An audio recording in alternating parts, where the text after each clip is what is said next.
Bom dia, meus caros amigos, meus bem-vindos visualizers deste domingo que é tão soalheiro e, portanto, é um dia de verão em que muita gente está na praia, mas que à noite pode ver uma live e aqui estou eu para falar de teoria da história.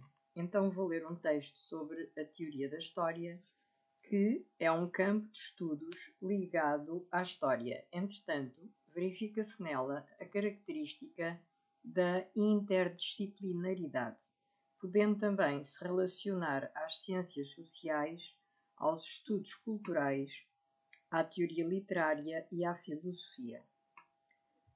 O termo teoria da história é polissémico. Há muitas maneiras de interpretar e utilizar esse campo de estudos. Para Björn Rüsen, ou Jorn Rüsen, a teoria da história é uma matriz disciplinar, ou seja, tem como função organizar e expor os elementos determinantes da historiografia como disciplina orientada. Além de orientar a história como ciência, a matriz disciplinar da história também se relaciona com a vida prática, ou seja, explicando a relação entre ciência histórica e vida prática, até que ponto essa área do conhecimento depende do seu contexto. Também esclarece a necessidade e a possibilidade de reescrita da história, ligada à sua capacidade de acompanhar as mudanças da humanidade no tempo e no espaço.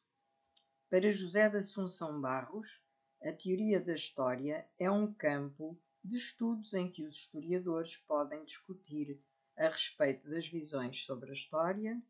Desse modo, ela abarcaria todas as teorias da história, como a microhistória de Carlo Ginzburg e a nova história cultural de Peter Burke. Está ligada à razão e à metodologia, por mais que também deva ser diferenciada dessa última, já que a teoria é um modo de ver e a metodologia é um modo de fazer.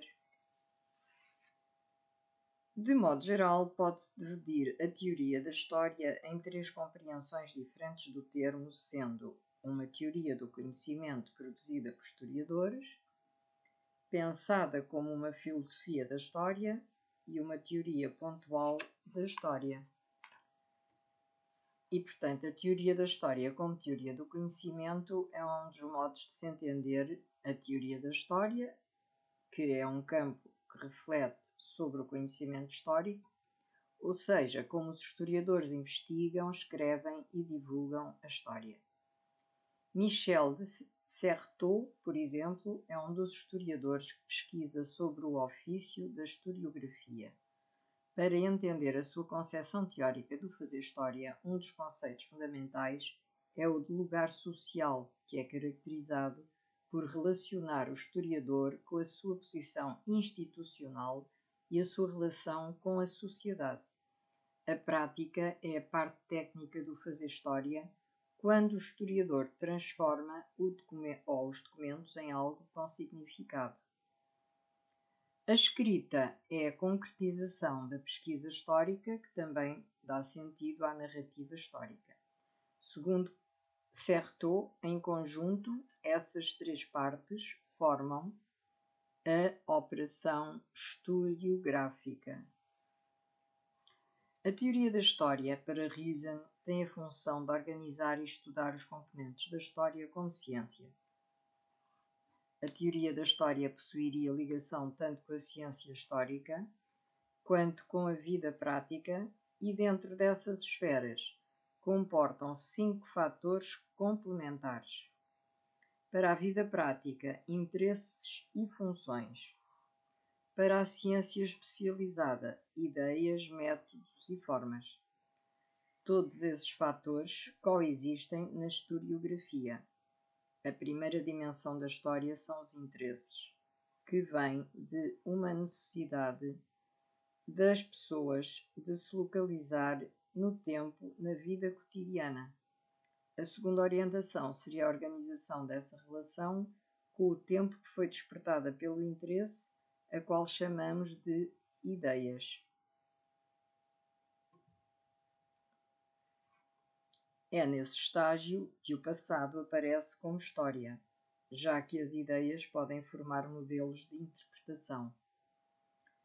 O terceiro ponto são os métodos da pesquisa, que permitem que a investigação da história, com fundamentos e regras metódicas.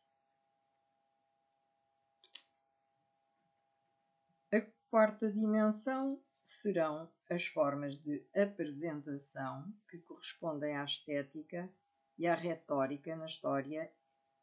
É a parte em que se constrói uma narrativa a partir do que foi encontrado na pesquisa. O quinto fator são as funções, como orientação existencial, que permitem corresponder às expectativas da primeira dimensão e também justificar a necessidade da história no cotidiano. Todos esses fatores são dinâmicos, complementam-se e renovam-se.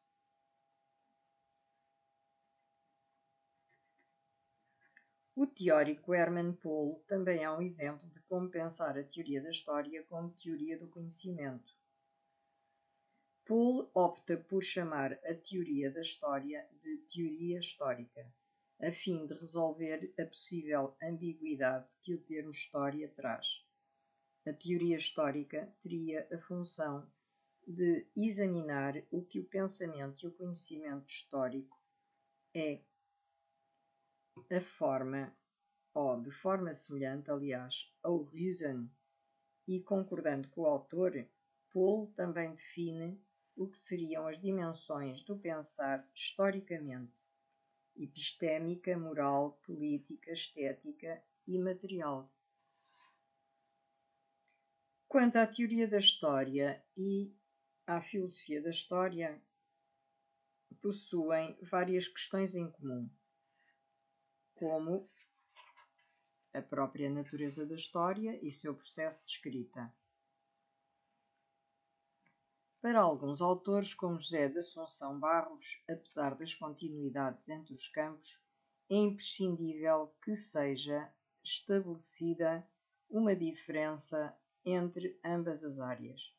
No caso do autor, essa diferença dar-se-ia porque as teorias das histórias refletem sobre as vias que tornam o conhecimento histórico possível,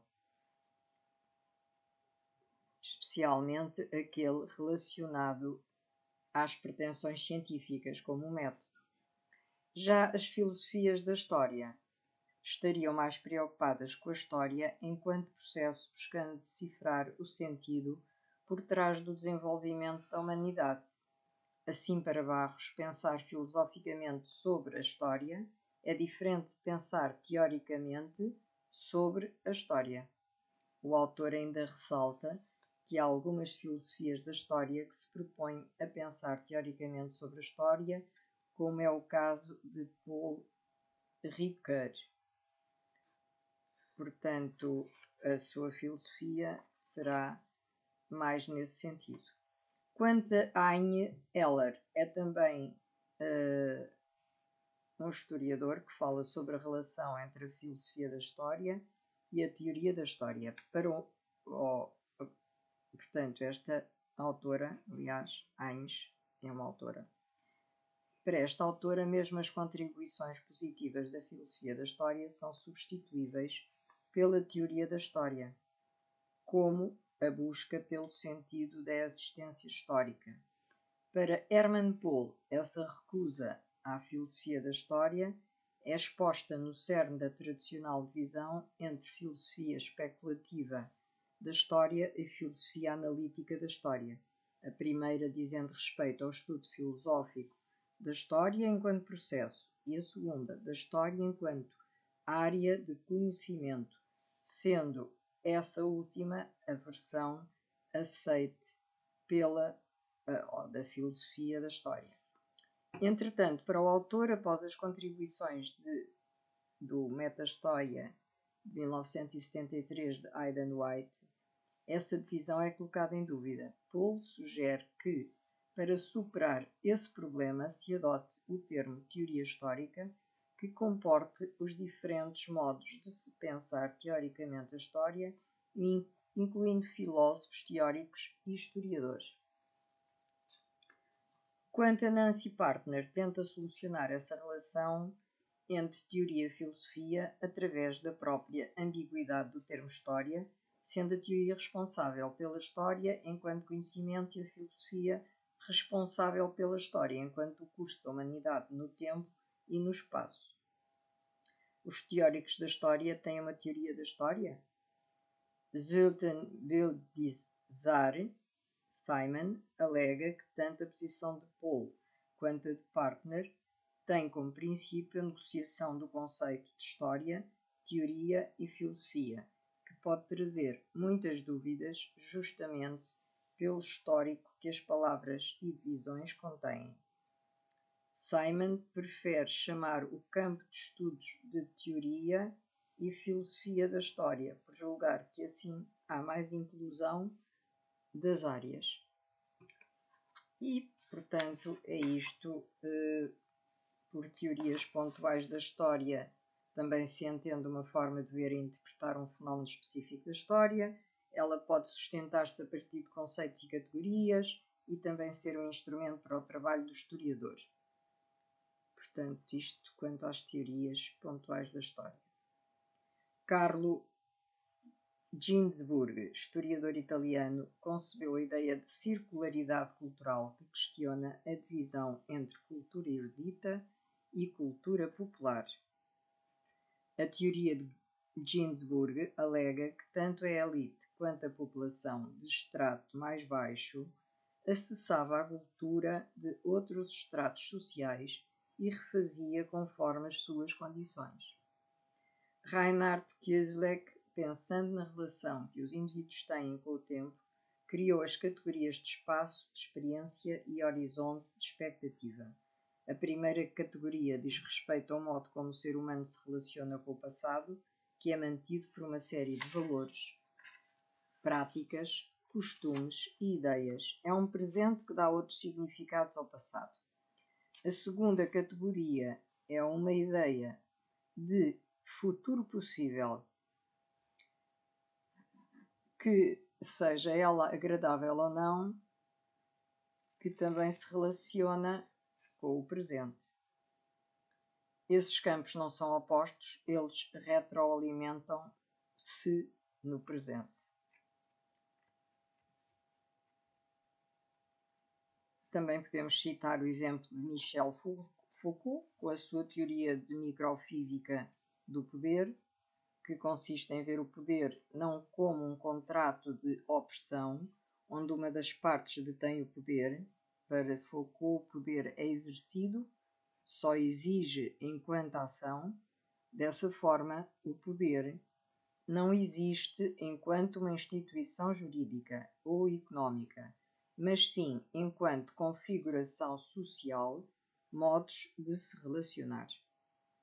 E quanto à diferença entre a teoria da história, a metodologia e a historiografia, portanto, apesar da teoria da história se relacionar constantemente com essas áreas, elas não são a mesma coisa.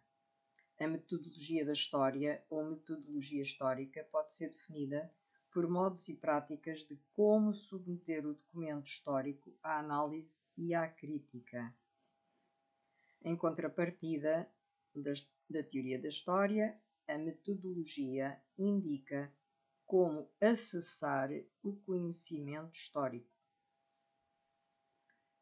enquanto a teoria da história analisa o que é esse conhecimento histórico. Ou também a metodologia é um modo de fazer a história e a teoria um modo de ver a história.